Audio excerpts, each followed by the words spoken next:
Welcome everybody to Forza Horizon 3, and today we're taking a look at the 1972 Ford Falcon XA GTHO.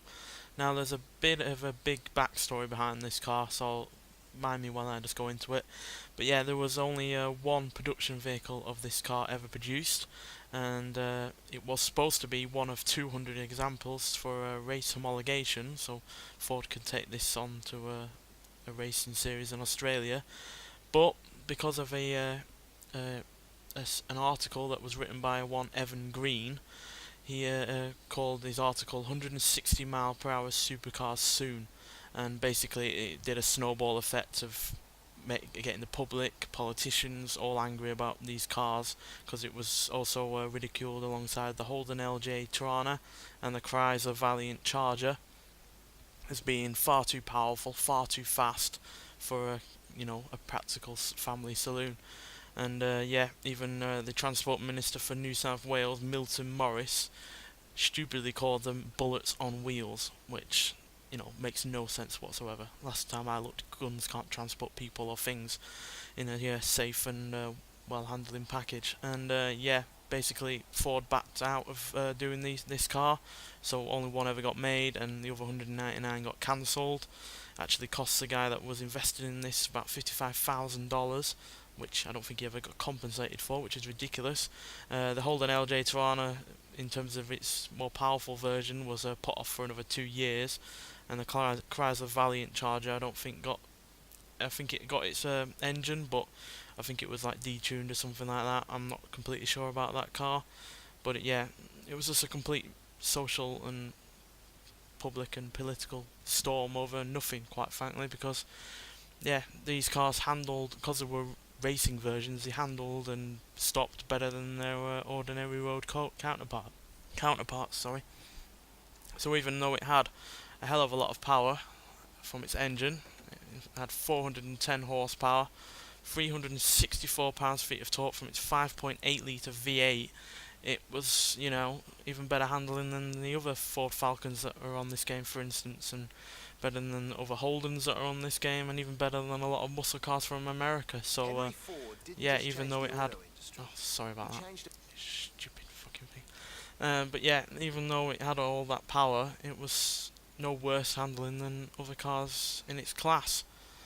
And, yeah, basically it was just a media storm over nothing, quite frankly, but it's a shame really, because this is a cracking car. It's a practical family saloon that has plenty of space on the inside, plenty of space in its boot, but yeah, it's also a quick, great handling, good looking car as well. That has a beast of a sounding engine, but yeah, never got made beyond the one car, purely because people got scared over something like this, which was a completely stupid decision, because yeah, you could well have had one of the best cars in the world produced at least 200 times, but unfortunately we only got the one, and this was only recently restored as well.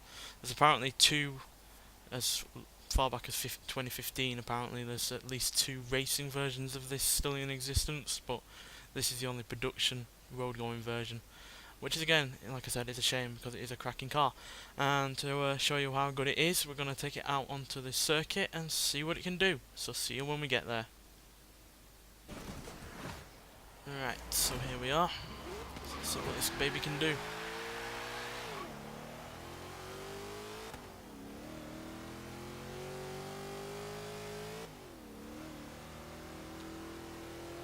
So yeah, great sounding engine on this car. Revs really rather high for a muscle car from this era as well. 7,000 RPM when you had, Pontiacs and Cudas and God knows what else, barely able to hit 6,000 at times. So yeah, that's really rather impressive, which does obviously hint at its racing, well, potential racing background, which unfortunately you never got to do, because you need at least, because at the time you needed at least 200 versions of the racing car in road-going versions, but obviously they only got the one, so this was never actually a racing car either, which again is a shame, because I'm pretty sure it would have blistered the Australian Championship it was trying to enter into. But yeah, in terms of performance itself, it can do 0 to 16 5.430 seconds, 0 to 100 in 11.5 0.516 seconds and do 175 miles an hour. And I'm pretty sure you'll struggle to find any muscle car that can do that kind of top speed, especially stock. So yeah, impressive numbers, but even though it does have impressive numbers, it's by no means got the most horsepower or even the most torque from a car in that era.